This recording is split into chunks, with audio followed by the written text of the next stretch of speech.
ኃይላችንን ቆጥበን እንጂ ፋኖን ከምድረ ገጽ እናጠፋለን ሲሉ የብልጽግናው ባለስልጣን ተናገሩም። አገዛዙ በሚፈጽማቸው የከባድ መሳሪያ ጥቃቶች ሰላማዊ ነዋሪዎች መገደላቸውን ቀጥሏል። የፋኖ ኃይሎች በበኩላቸው አመራሮች ጭምር የተደመሰሱባቸው ውጊያዎች መደረጋቸውን አሳውቋል። ከነዚህ አካባቢዎች ውስጥ ደግሞ በሰሜን ወሎና ሰሜን ሸዋ የተደረጉ ዘመቻዎች ይገኙበታል። በየሳምንቱ ውጊያ ተለይቶት በማያውቀው ቆቦ ቀጠና በተለይም ሮቢት ከተማ አቅራቢያ የፋኖ ኃይሎች ያደረስ ነው ባሉት ጥቃት የብልጽግና አካባቢው አመራሮች ላይ ጉዳት መድረሱን ገልጸው ወታደራዊ ተሽከርካሪ ላይ ውድመት አጋጥሟል ብለዋል። ሌላኛው የውጊያ ቀጠና የሆነው ደግሞ በሰሜን ሸዋ ማጀቴ አካባቢ ያለው ስፍራ ሲሆን በድሮን ቅኝት የታጀበ እንደነበርም ተሰምቷል። በጎጃም ቀጠና እንጅባር አቅራቢያ ለሁለተኛ ቀን የተደረገው የተኩስ ልውውጥና በደቡብ ጎንደር ከስማዳ እስከ ጋይንት ባለው ቀጠናም ባለፉት ቀናት የተከናወነው ውጊያም አዛዦች ጭምር እንዲገደሉና በርካታ ጦር መሳሪያም እንደዚሁም የመከላከያ ሰራዊት አባላት እንዲማረኩ የሆኑበትም ወቅታዊ የክልሉ ሁነት መገለጫዎች ናቸው።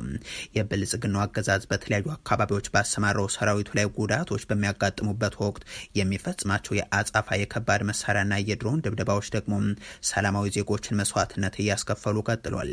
ከትናንት በስቲያ በወገዳም ከውጊያ በኋላ በተፈጸመ ጥቃት ውሃ ይቀዱ የነበሩ እናቶች ላይ ጉዳት አስከትሏል። ትናንት ከእንጅባር አቅራቢያ በተከታታይ በተፈጸመ የከባድ መሳሪያ ድብደባ 3 የቤተሰብ አባላትና እንስሳቶቻቸው ተመሳሳይ ጣፈንታ ገጥሟቸዋል። አስቀድሞ ደግሞ በሰሜን ወሎ ዞን ከጮቤ እስከ ሮቤት ባሉ ስፍራዎች ላይ የነዋሪዎች ቤትን ያወደሙ ጥቃቶች ደርሰዋል። በእርግጥ የክልሉ አብዛኛውን ህዝብ ጽንፈኛና ኋላ ቀር ብለው ለፈረጁም ድግስ ሊበላ የተገኘ ሁሉ ይመታል ብለው ላወጁ ያገዛዙ ሰዎች የሚገደሉ አርሶ አደሮችም እናቶችም ህጻናትም በተመሳሳይ መደብ የሚያስቀምጧቸው ናቸውና የሚወስዱት እርምጃም ላይ ያስደንቅ ይችላል። ኦህዴድ ብልጽግና በክልሉ ይላላኩት ዘንድ የመደባቸው እሸቱ የሱፍ የተባሉት የሰላምና የጸጥታ ቢሮ ኃላፊ ደግሞ እንዳውም በደንብ አልተኮስንም፣ ተኩሰን ቢሆን ከምድረ ገጽ እናጠፋቸዋለን እያሉ ይፎክራሉ። ጽንፈኛው ጠፍቶ ኪስ ቦታ ብቻ ቀርቷል የሚሉት እኒህ ሰው ጫካ ገብቷል፣ እርሙን ያውጣ ተሸንፏል፣ የቀረውንም የሰፈር የሰላም ሰራዊት ያጸደዋል፣ መከላከያ አያስፈልግም እያሉም ቀጥሏል።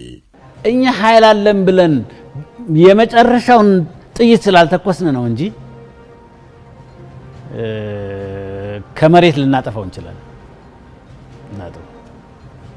አንዳንድ የትግስት እየወሰርን እንትን የምናደርገው የሽፍታ ቡድን ስለሚያሸንፈን አይደለም።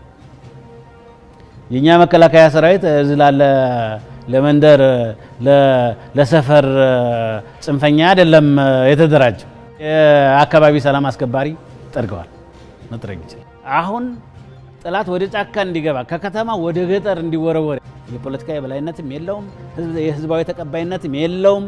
ውስጡ እየፈረሰ ነው፣ ውስጡ እየተዳከመ ነው፣ ውስጡ እየተቦረው አንገታቸውን እናስደፋው ደግሞ እዚህ ምርጫ ስለሆነ ሌት ቀን ብለን እናሳካው ነው ማለት ነው።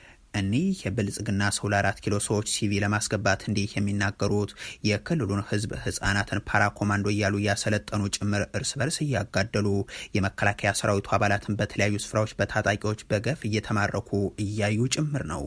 እኒህ አመራር ከዚህ በፊትም ፋኖ እንደ ኳስ ይነጥር ነበር፣ አሁን ኮቴውን አጥፍቶ ጫካ ለጫካ የሚሽሎከለክ ነው ብለው፣ ነገር ግን ያገዛዙ ጦር አንድ ክፍለ ጦር ሲደመሰስ አይተው ነው ዛሬም ይህንን የሚናገሩት። የእሳቸው ንግግርን የሚያስቀጥሉት ወታደራዊ አዛዦች ግን አሉት ብልጽግና።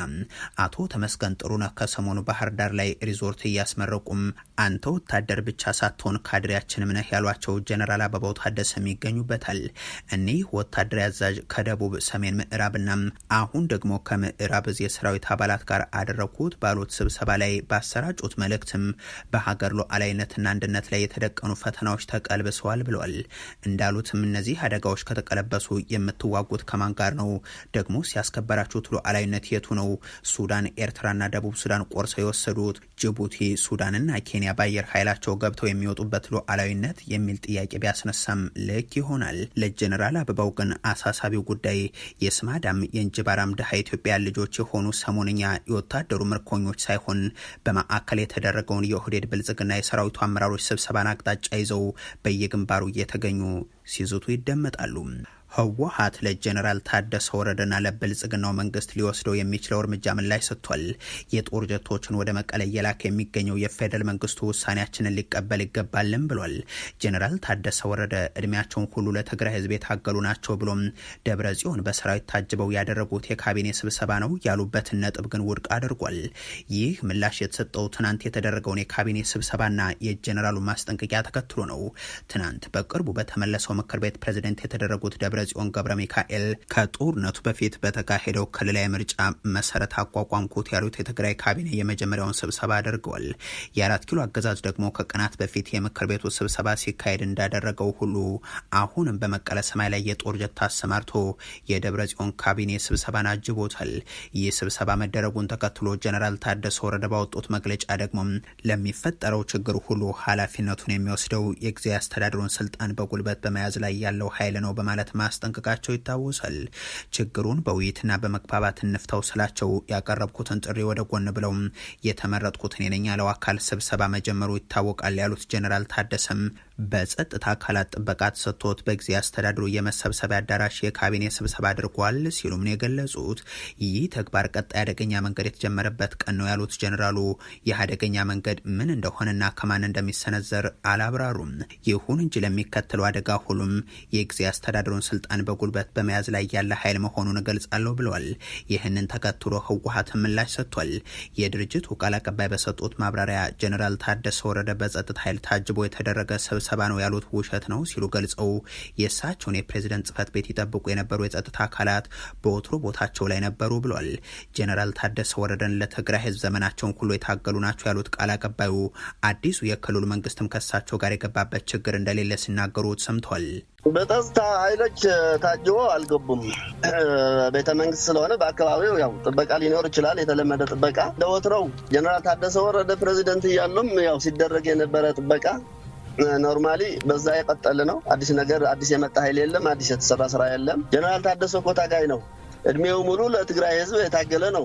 ራሳችን በራሳችን በመግባባት በመራራት የምንፈታው ነገር ነው የሚሆነው። የብልጽግናው ፕሬዝደንት የፕሪቶሪያው ስምምነትን እንደረሱት ህወሓትንም እንደማያውቁት የገለጹት ከወራት በፊት ነው። ህወሓትም የሰላም ስምምነቱ በይፋ መፍረሱን መግለጹ የሚዘነጋ አይሆንም። አሁን በትግራይ ህዝብ ላይ እየተደረጉ ያሉ ክልከላዎችና ከበባው መጠናከር ከሰሞንኛዎቹ የጦር ጀቶች እንቅስቃሴ ጋር ተዳምረው የፈጠረው የጦርነት ድባብ ደግሞም ሌላ ስጋትን በሰቆቃ ውስጥ ላለው ህዝብ የፈጠረ ሆኗል። የህወሓት ቃል አቀባይ ደግሞ እስካሁንም እኛ ኢትዮጵያውያንን ብለን ነው የምናምነው ሲሉ ገልጸው የፌደራል መንግስቱም ወደ አላስፈላጊ እርምጃ አይገባም ብለን እንጠብቃለን ብሏል። አሁንም እኛ ለአዲስ ድርድር ዝግጁ ነን የሚለው ህወሓት የፌደራል መንግስቱም ውሳኔያችን ህገ መንግስታዊ መሆኑን መቀበል አለበት፣ ከዛ ውጭ በኃይል የሚጫንብን ነገር ግን እንደሌለ እናሳውቃለን ሲልም ገልጿል። ከፌደራል የምናደርገው ውይይት እንግዲህ ከዚህ ቀጥሎ ላለው ሂደት ልንወያይ እንችላለን። በሰላም ችግሮቻችንን እንፈታ እንፈልጋለን። እኛ እስካሁን ኢትዮጵያውያን መሆናችንን አስበን ነው እየተጓዝን ያለ ነው። ይሁንና ያው እንድንገፋም እየተደረገ ነው ያለው። ባይቀበለው የሚል ጥያቄ ለምንድን ነው የማይቀበለው ነው? ይሄ ህገ መንግስታዊ መብታችን ነው። ህዝብ በመረጠው ራሱ በራሱ እንዲተዳደር መብቱ ነው። ካልሆነ ለመብታችን ለህገ መንግስታዊ መብታችን ለሉዓላዊነታችን ለራሳችን በራሳችን ለመተዳደር የሚያበቃንን መንገድ ነው የምንከተለው። በማንም በኃይል ሊጫነን አይገባም። ከሳምንታት በፊት ጀነራል ታደሰ ወረደን በተናጥል የክልሉ ጊዜያዊ አስተዳደር ፕሬዝደንት አድርጎ የሾመው የብልጽግናው መንግስት በክልሉ ወቅታዊ ሁኔታ ላይ እስካሁን የሰጠው ይፋ ምላሽ ባይኖርም ባሳለፍነው ማክሰኞ የትግራይ ክልል ምክር ቤት ወደ ስራ መመለሱን ተከትሎ 2 ሱ-27 ጀቶችን ልኮ ነበር። በትናንትናው ዕለትም ተመሳሳዩን ያደረገው የአብይ አህመድ መንግስት አማካሪ የሆኑት አቶ ጌታቸው ረዳ ደግሞ በተመሳሳይ ዕለት ከዚህ በፊት ሳላባረረውና እርምጃ ሳልወስድበት በመቅረት ይቆጨኛል የሚሏቸው ጀነራል ታደሰ ወረደ ያጋሩትን መልእክት እሳቸውን በግል ገጻቸው አጋርተው ተስተውለዋል። ብልጽግና የሃይማኖት ሰዎችን ጨምሮ ያሰራቸውን ግለሰቦች ከግብጽ ከኤርትራና የሱዳን ጀነራሎች ጋር እየሰሩብኝ ነው ሲል ከሰሰም። ያገዛዙ አስገራሚ ክሶች ቀጥለው ያሰራቸውን እነዚህን ሰዎች አዲስ አበባ ለ4 በመክፈል ጥቃት ሊፈጽሙብኝ ነበር ሲልም አሳውቋል። በቅርቡ በተለያዩ ምክንያቶች በየማጎሪያ ማዕከላቱ ያሰራቸውን ሰዎች አገዛዙ ለፍርድ ቤት በማቅረብ የሚያሰማው ክስ መነጋገሪያ ሆኖ ቀጥሏል። ኢትዮ ፎረም የተመለከተውና ብልጽግና ማንነታቸውን ለይቶ ያሰራቸው ሰዎች ውስጥ የሃይማኖት አባቶችን ያካተተው የፌደራል ፖሊስ ጠቅላይ መምሪያ ያቀረበው የቀጠሮ ችሎት ክስም ከነዚህ ውስጥ ይገኝበታል። በቅጽል ስማቸው ጀነራል የሚባሉት አቶ አስናቀ ሲሳይን ጨምሮ እነ ቄስ ኤፍሬም ተክለሃናን ጨምሮ በድምሩ 12 ሰዎች ላይ ለምርመራ የቀረበው የክስ ሰነድም አዲስ አበባ ለአራት በመክፈል ጥቃቶችን ለማድረስ ተሰናድቷል ሲል መግለጹን ከዚህ በፊት መዘገባችን ይታወሳል። እነዚህ በማንነት ተለይተው ወደ እስር የገቡ ሰዎችም ራሱን ፋኖ ብሎ ከሚጠራው ቡድን ጋር ግንኙነት በማድረግ በአማራ ክልልና በአዲስ አበባ ከተማ የራሳቸውን የፖለቲካ ርዕዮተ ዓለም በማዘጋጀት መንግስትን በኃይል በማስገደድ በአቋራጭ ስልጣን ለመያዝ አስበው ተንቀሳቀሱብኝ በማለትም ይወነጅላል። ለዚህም በአዲስ አበባ ከተማ የኢትዮጵያ ቃል ኪዳን ድርጅት በማለት 7 የስራ አስፈጻሚ አባላትን 22 አባላትን ያካተተ ህቡ አደረጃጀት በመፍጠር አዲስ አበባ ከተማን በአራት ቦታ በመክፈል ማለትም አንደኛ ምዕራብ ኢታና፣ ሁለተኛ ምስራቅ ኢብሳም፣ ሶስተኛ ደቡብ ዋለልኝ፣ አራተኛ ሰሜን ግዳይ ብሎ በመሰየም የህቡ አመራር በመመደብ በከተማ ውስጥ የሚገኝና ጫካ ከሚገኙ ኃይሎች ጋር በመቀናጀት የኢትዮጵያ ታሪክና ጥቁር አብዮት አማራ ብሔራዊ ተጋድሎ የሚል ማኒፌስቶ በማዘጋጀት የከተማ ትጥቅ ትግል ሊያካሂዱብኝ ነበር እያለም ይቀጥላል። በእነዚህ የሃይማኖት አባቶች ጭምር የተጠየቀው የቀጠሮ ማራዘሚያ ጥያቄ ደግሞ ከግብፅም ከኤርትራም ከሱዳንም ጀነራሎች ጋር ተመሳጠሩብኝ የሚል ተካቶበታል። ፍርድ ቤቱ የፖሊስን የምርመራ ውጤት መርምሮ ትዕዛዝ ለመስጠት ለግንቦት 3 ቀን ተለዋጭ ቀጠሮም ሰጥቷል። የብልጽግናው አገዛዝ ከሃይማኖታዊ መርሃ ግብር ላይ ከመኖሪያ ቤታቸው ከልጆቻቸውም ነጥቆ እንደዚሁም በመስሪያ ስፍራቸውና በተለያዩ መደበኛ እንቅስቃሴዎች ላይ ያሉ ያሰራቸውን እነዚህን ሰዎችን በከሰሰበት ወቅት ያቀረበው ውንጀላም በርካታ እንድምታዎች የተሰጠው ሆኗል። በአንድ በኩል አገዛዙ በርዕሰ መዲኗ እየተፈጠረበት ያለውን ስጋት ማሳያ ተደርጎ ሲወሰድ፣ በሌላ በኩል ደግሞ በዘፈቀደ የእስር ተግባሮች የሚያቀርባቸው ውንጀላዎችንም ያሳየ ተብሏል። ይህ በእንዲህ እንዳለ የአገዛዙ የጸጥታ ኃይል በርዕሰ መዲናው አዲስ አበባ የወሰደው ነጻ እርምጃ እያነጋገረ ይገኛል።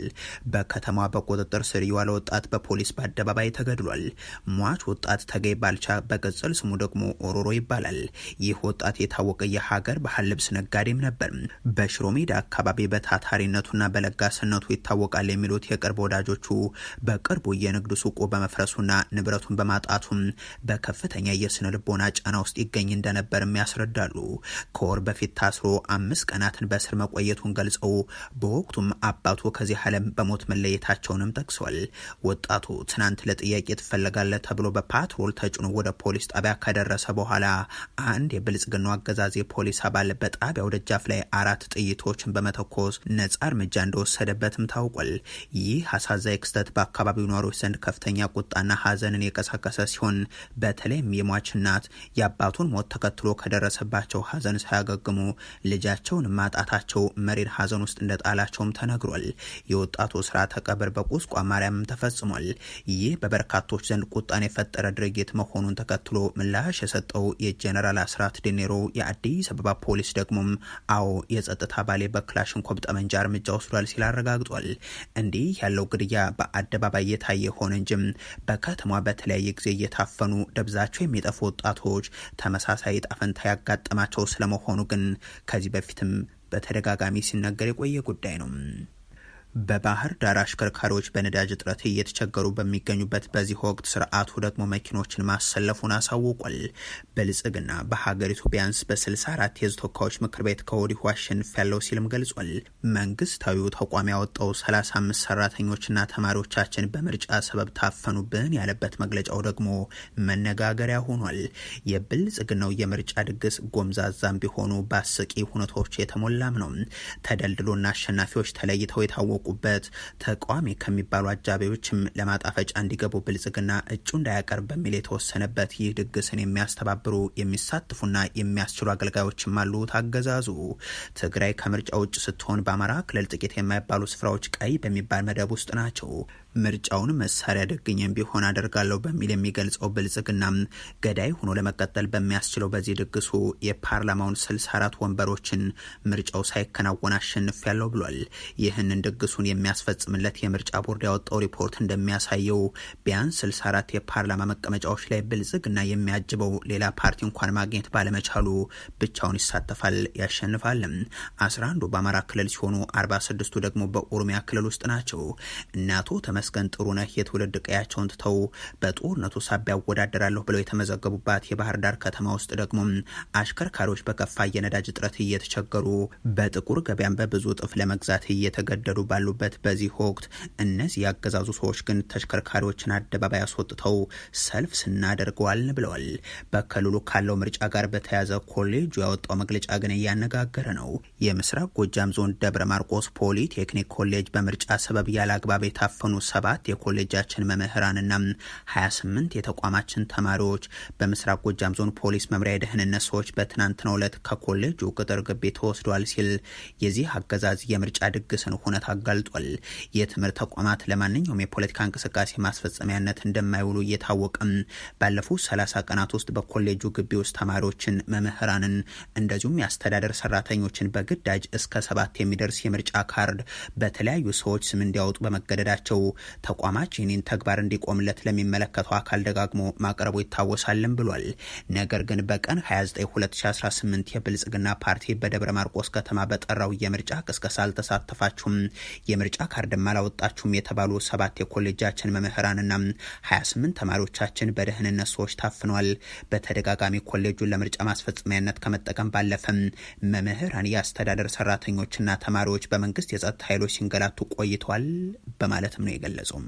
የአሜሪካ የውጭ ጉዳይ መስሪያ ቤት የሱዳን ጎረቤቶችን አስጠነቀቀም። ለዚህ ጦርነት የሚውል ጦር መሳሪያ መተላለፊያና ጥቃት መፈጸሚያ ማዕከል የፈቀዱ ሀገራት አሉ ሲሉም ማርኮ ሩቢዮ ተናግሯል። ይህ ጉዳይ ኢትዮጵያንም የሚመለከት ነው። ከቀናት በፊት በሱዳን ኤርፖርት የተፈጸመውና የሱዳን መንግስት በአዲስ አበባውና አቡዳቢ መንግስታት ትብብር የተፈጸመ ነው ያለውን ጥቃት ካወገዙ ሀገራት መካከል አንዷ አሜሪካ ናት። አሁን ደግሞ የውጭ ጉዳይ ሚኒስትሩ ማርኮ ሩቢዮም የሱዳኑን ጦርነት የውክልና ያደረጉት አካላትን አሳስቧል። ሚኒስትሩ በሱዳን እየተካሄደ ያለው እጅግ አሳዛኝና አውዳሚ ጦርነት የውክልና መልክ እየያዘ መምጣቱን አንስተው በሀገሪቱ ውስጥ ለሚዋጉ ኃይሎች የጀርባ ድጋፍ በሚሰጡ በርካታ ሀገራት መካከል ጦርነቱ የውክልና ግጭት መድረክ መሆኑን አስረድተዋል። ጎረቤት ሀገራት ሆነው በቀጥታ በጦርነት ባይሳተፉ እንኳን ብሔራዊ ግዛታቸውን የጦር መሳሪያ ማስተላለፊያ መንገድ አድርገው የፈቀዱ ሀገራትንም ይህንን ቀውስ እያባባሱ ነው ብለዋል። አሜሪካ የሰላም ሂደት ውስጥ በስፋት እየተሳተፈች መሆኗን የሚያነሱት ሩቢዮም በቅርቡ በመርሆች መግለጫ ላይ የተደረሰው ስምምነት አዎንታዊ ጅማሮ ቢሆንም በአፋጣኝ ወደ ተግባር መግባት አለበት ግን ብሏል። በዚህ ወቅትም አሜሪካ ዋነኛ ትኩረቷ በዓለማችን ከታዩ የከፉ ሰብአዊ ቀውሶች አንዱ እያስተናገዱ ለሚገኙ የሱዳን ዜጎች የእርዳታ አቅርቦት ለማድረስ የሚያስችል ሰብአዊ ተኩስ አቁም ላይ መድረስ መሆኑን ተናግሯል። አሜሪካ 2 የኢራን ነዳጅ ጫኝ መርከቦችን መምታቷን ይፋ አደረገች። የኢራን ጦር ደግሞ በሆርሙዝ አሁንም ጥቃቶች እየተፈጸሙ መሆኑን ጠቅሶም አንድ የነዳጅ ታንከርን በቁጥጥር ስራው ያለው ብሏል። ትናንት በአሜሪካና በኢራን መካከል ዳግም የታዩት የተኩስ ልውጦች ጦርነቱ ማገርሸቱን ማሳያ ተደርገው ቀርበው ነበር። ያ ግጭት ወዲያው ቢረግብም የተለያዩ ጥቃቶች እንዳሉ ስለመሆናቸው ደግሞ የኢራን አብዮታዊ ዘብ አሳውቋል። አብዮታዊ ዘቡ አሁንም አልፎ አልፎ በሆርሙዝ ላይ በመርከቦቻችን ላይ ጥቃቶች እየተስተዋሉ ነው ብሎም በኦማን ባህር ወሽመጥ በኩል አንድ የነዳጅ ጫኝን ባደረኩት ኦፕሬሽን በቁጥጥር ስራው አልኩ ብሏል። በሌላ በኩል አሜሪካና ኢራን ጦርነት ለማቆም በተዘዋዋሪ ንግግር እያደረጉ ባሉበት በዚህ ጊዜም የሁለቱ ሀገራት ኃይሎች አልፎ አልፎ እየተጋጩ ስለመሆናቸው ዘገባዎች ያሳያሉ። ዋሽንግተን በሆርሙዝ ወሽመጥ በኢራን መርከቦች ላይ የጣለችውን እገዳ ጥሰው ለማለፍ የሞከሩ 2 የነዳጅ ጫኝ መርከቦችን መምታቷንም አሳውቃለች። የኢራን የዜና ወኪል የሆነው ፋርስ ደግሞ በሆርሙዝ መተላለፊያ ላይ በኢራን ኃይሎችና በአሜሪካ ባህር ኃይል መካከል ግጭት መካሄዱን ዘግቧል። የአሜሪካ ጦር ሰራዊት ባወጣው መግለጫ ሳምንታትን ያስቆጠረው በኢራን ወደቦች ላይ የተጣለውን እገዳ ለመጣስ የሞከሩም የኢራን ሰንደቅ ዓላማን የሰቀሉ 2 መርከቦች ኢላማ አድርጎ እንዳይንቀሳቀሱ አድርጓል። የአሜሪካ ማዕከላዊ እዝ ሴንትኮም እንዳለው ከሆነም የባህር ኃይል ተዋጊ አውሮፕላንን በመጠቀም በመርከቦቹ ላይ በተወሰደው እርምጃ መርከቦች ወደ ኢራን እንዳይመለሱ ተደርገዋል። ጨምሮም 2 ነዳጅ ጫኝ መርከቦች በአሜሪካ የተጣለውን እገዳ ለማስፈጸም ከጥቃቱ በፊት የተሰጣቸውን ማስጠንቀቂያ ባለመቀበላቸው እርምጃ ተወስዶባቸዋል ብሏል። እንደ ማዕከላዊ እዙ መግለጫ ከሆነም በአሁኑ ወቅት ከ70 በላይ የኢራን መርከቦች እንቅስቃሴ ተገድቧል። በመግለጫው በአሜሪካ በሚመራው የእንቅስቃሴ ገደብ የተነሳ ከ70 የሚበልጡ የኢራን መርከቦች ከኢራን ወደቦች መውጣትና መግባት እንዳይችሉ መደረጉን አሳውቁም። እነዚህ መርከቦች በጠቅላላው ከ166 ሚሊዮን በርሜል በላይ ነዳጅ መጫናቸውን አስረድቷል። ይህም ወደ ገንዘብ ሲቀየር ከ13 ቢሊዮን ዶላር በላይ መሆኑ ታውቋል። እንደ አሜሪካ ጦር ገለጻ ከሆነም በአካባቢው ይህንን ገደብ ለማስፈጸም ከ15,000 በላይ የአሜሪካ ወታደሮች ከ200 በላይ ጦር አውሮፕላኖችና ከ20 በላይ የጦር መርከቦች መስፈራቸው ተገልጿል።